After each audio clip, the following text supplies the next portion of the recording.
Hi viewers, welcome back to the channel amazing food recipes Telugu. ఇవాళ మిగిలిన అన్నంతో ఒక ఈవినింగ్ స్నాక్ రెసిపీ తయారు చేశాను. ఇవాళ ఆఫ్టర్నూన్ మిగిలిన రైస్ కొద్దిగా ఉంటే దాంతో ఇలా స్నాక్ తయారు చేశానండి. టేస్ట్ అయితే చాలా బాగుందండి. మా పిల్లలు కూడా ఎంతో ఇష్టంగా తిన్నారు. చాలా బాగుందని చెప్పారు. మీరు ఒకసారి ఇలా ట్రై చేసి చూడండి. బియ్యం పిండితో కానీ, గోధుమ పిండితో కానీ, లేదా మైదాతో కానీ మనం పునుగులు చేసుకుంటుంటాం కదండి, అలాగే ఉంటుంది ఇది కూడా. కాకపోతే ఇందులో క్యారెట్ కూడా యూస్ చేశాను. ఇంకెందుకు ఆలస్యం, ఎలా తయారు చేయాలో చూద్దాం రండి. ముందుగా ఒక బౌల్లో మిగిలిన అన్నం ఉంటే కొద్దిగా తీసుకున్నాను. దానిని ఇలా గ్రైండ్ చేసి మెత్తగా పేస్ట్లా చేసి పెట్టుకున్నాను. ఇందులో కొద్దిగా కొత్తిమీర, కరివేపాకు, పచ్చిమిర్చీలు ఒక 2 లేదా 3, కొద్దిగా క్యారెట్, మీడియం సైజ్ ఆనియన్ ఒకటి ఇలా చూపిస్తున్న విధంగా తరుపుకొని ఈ పిండిలో కలుపుకోవాలి. ఇందులోనే నేను ఒక కప్పు గోధుమ పిండి వేసుకున్నానండి. కొద్దిగా సాల్ట్ రుచికి సరిపడంత వేసుకొని, చిటికెడు వంట సోడా వేసుకొని, ఇందులో ఒక 1/2 కప్పు వరకు పెరుగు వేసుకొని బాగా మిక్స్ చేసుకుంటున్నాను. ముందుగా వాటర్ మిక్స్ చేయకండి. మనం అన్నంని గ్రైండ్ చేసుకున్నాం కదా, అందులోనూ వాటర్ వేసుంటాము. చూసుకొని కలుపుకోవాలి. ఇందులో పెరుగు కూడా వేసాం కాబట్టి ఒకసారి బాగా మిక్స్ చేసుకొని, గట్టిగా ఉంది అనిపిస్తే కొద్ది కొద్దిగా వాటర్ వేసుకుంటూ మిక్స్ చేసుకోండి. మరీ మెత్తగా కలుపుకోకండి, కొంచెం గట్టిగానే కలుపుకోండి. లేకపోతే మనం డీప్ ఫ్రై చేసేటప్పుడు ఆయిల్ ఎక్కువ లాగేస్తుంది.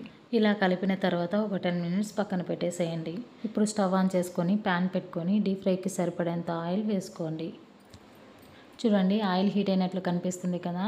ఇప్పుడు ఆయిల్ వేడైందో లేదో తెలుసుకోవాలనుకుంటే కొద్దిగా పిండి వేసి చెక్ చేసి చూడండి. ఇలా పిండి తీసుకునే ముందు కలిపెట్టిన పిండిని మళ్ళీ ఒకసారి బాగా మిక్స్ చేసుకోవాలి. ఇప్పుడు కొద్దిగా పిండి తీసుకొని పునుగులు వేసినట్లుగా కొద్ది కొద్దిగా వేసుకుంటూ డీప్ ఫ్రై చేసుకోవాలి.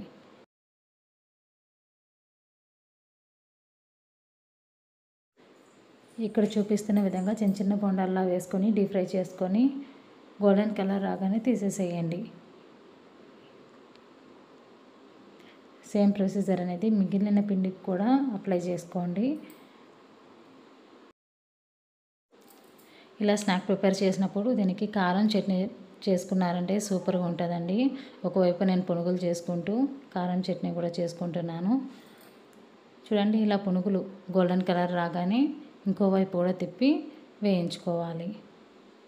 ఫైనల్గా గోల్డెన్ కలర్ రాగానే తీసేసేయండి. ముందుగా ఏ పిండి వంట చేసినా అగ్నిదేవుడికి సమర్పించండి. మీరు చేసిన వంట ఏదైనా సూపర్గా ఉంటుంది.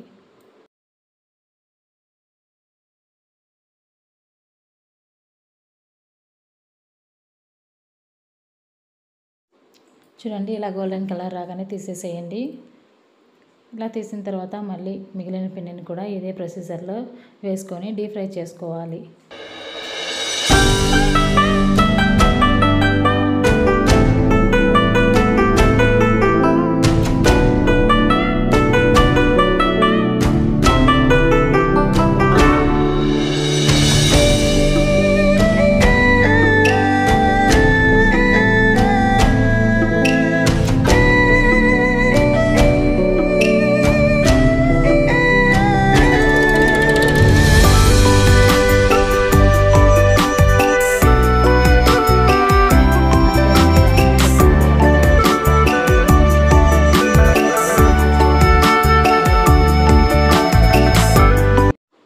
ఈ ఛానల్ని కొత్తగా చూస్తున్నట్లయితే please like and subscribe my channel. ఇలాంటి మరిన్ని రెసిపీస్ కోసం పక్కనే ఉన్న బెల్ ఐకాన్ని క్లిక్ చేయండి. Thank you.